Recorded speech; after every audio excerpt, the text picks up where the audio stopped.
Hello viewers, welcome to my class math by. आज हम class 10th का chapter number 3 pair of linear equation in two variables को जानेंगे।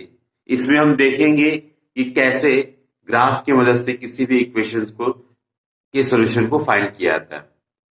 तो इस इक्वेशंस को फाइंड जो ग्राफ बनेंगे उसके तीन कंडीशन हो सकते हैं। पहला कंडीशन ये हो सकता है कोई ग्राफ प्लॉट करें।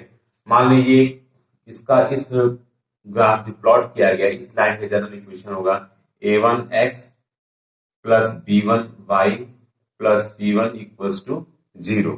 और इस वाले लाइन का इक्वेशन है a2x plus b2y plus c2 equals to 0।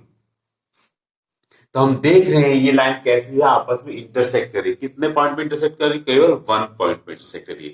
यानी ऐसा पेयर ऑफ लीनियर इक्वेशन है जिसकी ग्राफ को प्लॉट करने पर केवल एक जगह पर इंटरसेक्ट कर रहा है। तो ऐसे इक्वेशन का सॉल्यूशन कैसा होगा? यूनिक होगा। कैसा होगा? यूनिक होगा, क्योंकि इसका इन दोनों इक्वेशंस जो प्लॉट किया गया है उसका कॉमन पॉइंट कितना है? केवल वन है। केवल कॉमन पॉइंट केवल वन है, एक ही जगह पर इंटरसेक्ट कर रहा है। इसका सोल्यूशन भी कैसा होगा? यूनिक होगा। और कैसा होगा? ये consistent pair of linear equation. अब अगर हम क्या करें, x और y के कोफिशिएंट को कंपेयर करके देखें तो हम देखेंगे क्या?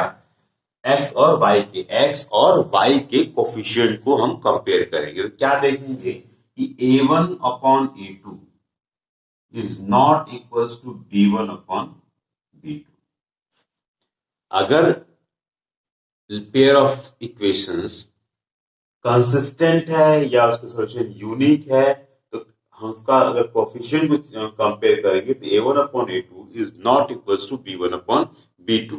या फिर ये भी कह सकते हैं अगर कोई इक्वेशन है, हमने उसके कोफिशिएंट को कंपेयर किया, कंपेयर करने में हमने देखा कि a1 अपॉन a2 का ratio not equals to b1 upon b2 के रेशियो से, इसको हम कह सकते हैं वो पेयर ऑफ इक्वेशन कैसे होंगे, उसका सॉल्यूशन कैसा होगा? यूनिक होगा, कंसिस्टेंट होगा। ठीक है। अब हम देखते हैं सेकेंड केस की तरफ। मान लीजिए कोई दो लाइन, इसमें भी पेयर ऑफ लीनियर इक्वेशन है, ये भी, क्योंकि इसमें भी दो इक्वेशंस होंगे। तो दोनों इक्वेशंस कैसे आपस में कॉन्साइड कर रहे हैं, एक के ऊपर एक आगे कॉन्साइड कर रहे हैं। मान लेते हैं यहां पर इस वाले इक्वेशन को a1x plus b1y plus c1 equal to 0। यहां मान लेते हैं a2x plus b2y plus c2 equal to 0। क्योंकि ये दोनों लाइन कॉन्साइड कर रहे हैं, इसके कॉमन पॉइंट्स क्या होंगे? बहुत सारे। हर जगह क्या होंगे? पॉइंट क्या है, कैसे होंगे? कॉमन होंगे। जब पॉइंट बहुत सारे हैं, इनफाइनाइट है, यानी इसका कैसे सोल्यूशन होगा? ये इसका जो सोल्यूशन निकलेगा, इसका जो इस ऐसे इक्वेशंस का जो सोल्यूशन होगा, infinite many solution. Infinite many solutions. क्योंकि ये कॉन्साइड कर रहा है, इस कंपाउंड से कॉमन है, तो ये कौन से इक्वेशन किस तरह होंगे? कंसिस्टेंट होगा।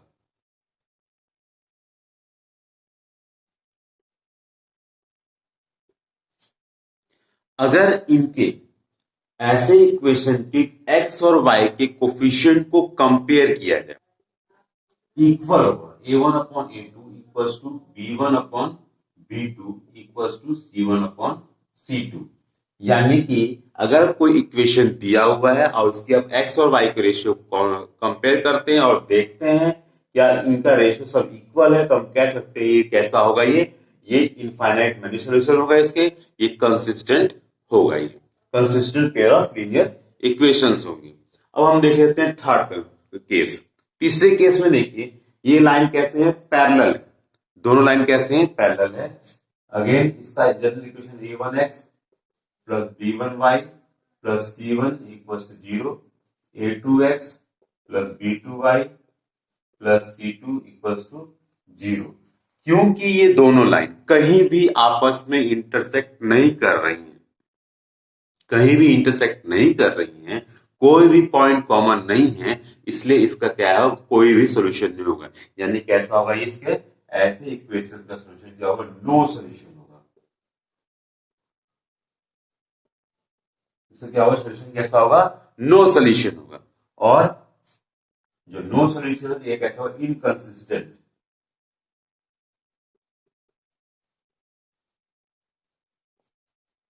ऐसे इक्वेशन ऐसे इक्वेशन के जो रेशियोज हैं एक्स और वाई के जो कोफिशिएंट है और कांस्टेंट के जो रेशियोज है, दोनों इक्वेशन कांस्टेंट्स के रेशियो और एक्स और वाई कोफिशिएंट्स के रेशियो क्या होगा, a1 upon a2 equals to b1 upon b2 but not equals to c1 upon c2। यानी कि इस तरह से अगर आपको दिया हुआ है, आपने दो इक्वेशन को कंपेयर किया और आपने देखा कि ये था a1 upon a2 equals to b1 upon b2 है, but it is not equals to c1 upon c2। इसके इट मे बी, इसका मतलब ये है कि वो इक्वेशन कैसा होगा, इसका इस इक्वेशन का सॉल्यूशन कैसा होगा, नो सॉल्यूशन होगा, वो इनकंसिस्टेंट होगा। देखते हैं एक्सरसाइज नंबर 3.2 का पहला क्वेश्चन, पहले क्वेश्चन का पहला पार्ट। इसमें दिया हुआ है क्या, form the pair of linear equation, यानी कि हमको एक क्या बनाना है, लीनियर इक्वेशन बनाना है। Form the pair of linear equation in the following problem, जो प्रॉब्लम दिया गया है उसमें हम पहले तो इक्वेशन बनाना होगा और फिर उसका सॉल्यूशन कैसे निकालना है, ग्राफिकली निकालना है। सॉल्यूशन कैसे निकालना है, ग्राफ बना करके निकालना है। तो हमारा क्वेश्चन क्या है, क्वेश्चन देख लेते हैं। इसमें दिया हुआ है 10 स्टूडेंट ऑफ क्लास 10, क्लास 10 के 10 बच्चे, क्लास 10 के कितने बच्चे हैं, 10 स्टूडेंट। टोटल नंबर स्टूडेंट कितने, 10। क्लास 10 के 10 स्टूडेंट है जो पार्ट करते हैं किसमें, एक क्विज में, मैथमेटिक्स क्विज में 10 बच्चे पार्टिसिपेट करते हैं। ठीक है, और फिर आगे क्या कंडीशन दिया हुआ है, if the number of girls लड़कियों की संख्या, number of girls is 4 more than, कितना ज्यादा है, 4 more than the number of boys, यानी लड़कियों की संख्या लड़कों की संख्या से 4 ज्यादा है। तो क्या मान लेते हैं, let solution, let number of girls equals to x, हम लड़कियों की संख्या क्या मान लेते हैं, एक्स। चलो, और एंड नंबर ऑफ बॉयज मान लेते हैं वाई। हमने क्या मान लिया, नंबर ऑफ गर्ल्स कितने एक्स है और नंबर ऑफ बॉयज कितने हैं, वाई है। क्योंकि क्वेश्चन में दिया हुआ है कि दोनों मिलाकर, गर्ल्स और बॉयज मिलाकर इस क्विज में कितने बच्चे पार्टिसिपेट कर रहे हैं, 10। इसका मतलब इन दोनों को प्लस कर दिया जाए तो इक्वल्स टू 10 होना चाहिए। X plus y equals to 10, ये हमारा पहला इक्वेशन है, ये हमारा पहला इक्वेशन। अब दूसरा कंडीशन क्या दिया हुआ है कि लड़कियों की संख्या, लड़कियां कितनी है, एक्स, तो लड़कियों की संख्या लड़कों से, लड़के कितने हैं, लड़के क्या माना हमने, वाई, लड़कियों की संख्या लड़कों से 4 ज्यादा है। ठीक है, क्योंकि कहा गया नंबर ऑफ गर्ल्स यानी x 4 more than the boys, यानी कि वाई से 4 ज्यादा, वाई में +4 कर देंगे तो इक्वल टू कितना आ जाएगा, नंबर ऑफ गर्ल्स आ जाएगा। ये आपका हो गया सेकंड इक्वेशन।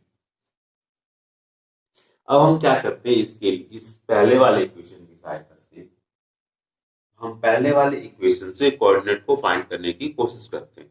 यदि हम x की वैल्यू अगर हम मान लेते हैं 4 रख दें, x की वैल्यू कितना रखेंगे 4, तो क्या कितना आ जाएगा यहाँ पे, 4 प्लस वाई इक्वल्स टू 10, यानी y इक्वल्स टू कितना आ जाएगा, 10 माइनस 4 यानी कि 6। y कितना आ जाएगा, y आ जाएगा 6। इसी तरह से हम x की जगह पर 5 रख दें, x की जगह पर 5 रख दें, x की जगह पर कितना रखें, 5। अगर हम x के जगह पर 5 रखेंगे, 5 प्लस वाई, यानी 5 प्लस वाई इक्वल्स टू 10, यानी y इक्वल्स टू कितना है, 10 माइनस 5 यानी कि 5, यानी y का क्वाड्रेंट कितना मिल गया, 5। इसी तरह से यदि हम x की वैल्यू 6 रख दें, एक्स के जगह कितना रखेंगे 6, तो 6 प्लस वाई इक्वल्स टू 10, यानी कि y इक्वल्स टू कितना है 10 माइनस 6 यानी कि 4, ये 4 मिल जाएगा। अब हम सेकंड वाले इक्वेशन से x और y का कोऑर्डिनेट निकालने की कोशिश करते हैं। मान लो यहाँ पे हम क्या करते हैं, y की जगह पर क्या रखते हैं, y की जगह पर रखते हैं हम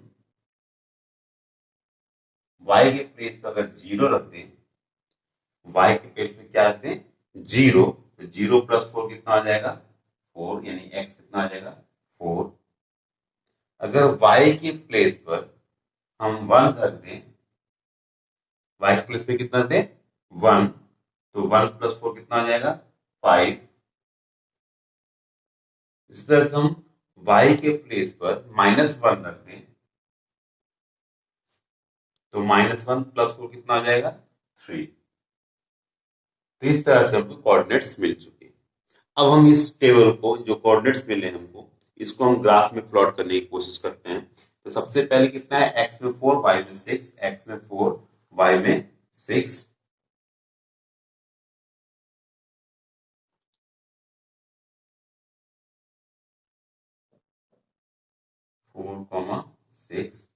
फिर कितना है 5, यानी x में भी 5 y में भी 5,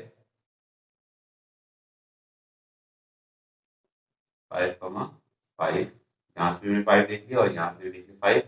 इसके बाद में x में 6 और y में कितना है 4,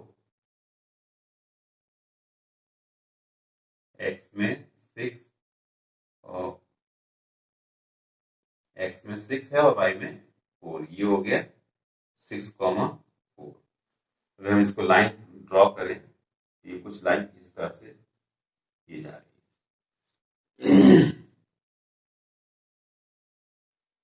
सेकेंड वाले इक्वेशन जो हमको कोऑर्डिनेट मिला था, उसको हम ग्राफ में प्लॉट करके देखते हैं। x4 है y0 यानी x एक्सिस में होता है, और 4 कहाँ है, ये कोऑर्डिनेट हमको मिल गया 4,0।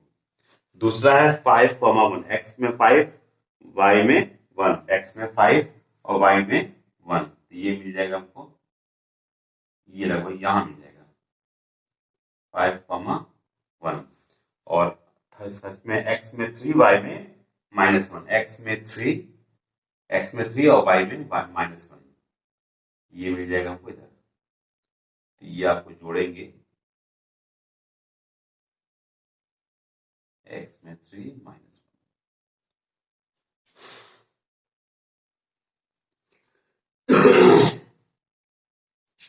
इसको हम आगे बढ़ा के देखते हैं।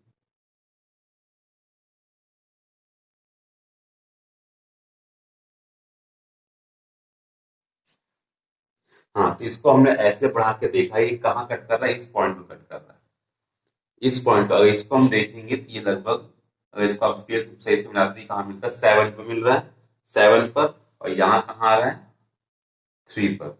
यानी जहां ये दोनों लाइन आपस में इंटरसेक्ट कर रही है, जहां ये दोनों लाइन इंटरसेक्ट कर रही है, इसका कोऑर्डिनेट कितना है 7,3, 7,3। जहां पर ये दोनों लाइनें इंटरसेक्ट कर रही हैं, उस पॉइंट का कोऑर्डिनेट कितना है 7,3। और पहला कोऑर्डिनेट इसका होता है x, ये x होता है और ये y, और x हमने क्या माना था, नंबर ऑफ गर्ल्स, यानी कि नंबर ऑफ गर्ल्स कितने हो जाएंगी 7, और ये y है, y कितना है 3, number of y's equals to 3। यदि इस एक्सरसाइज में और कोई आपको परेशानी हो तो मुझे कमेंट करिए, मैं आपके समस्याओं को दूर करने का प्रयास करूंगा। इसके बाद मैं अगले एक्सरसाइज का वीडियो लेकर के आने वाला हूं। यदि अब तक मेरे चैनल्स को सब्सक्राइब नहीं किया है तो सब्सक्राइब कर लें, लाइक करें, ताकि आपको नोटिफिकेशन सबसे पहले मिल सके। Thank you, good bye.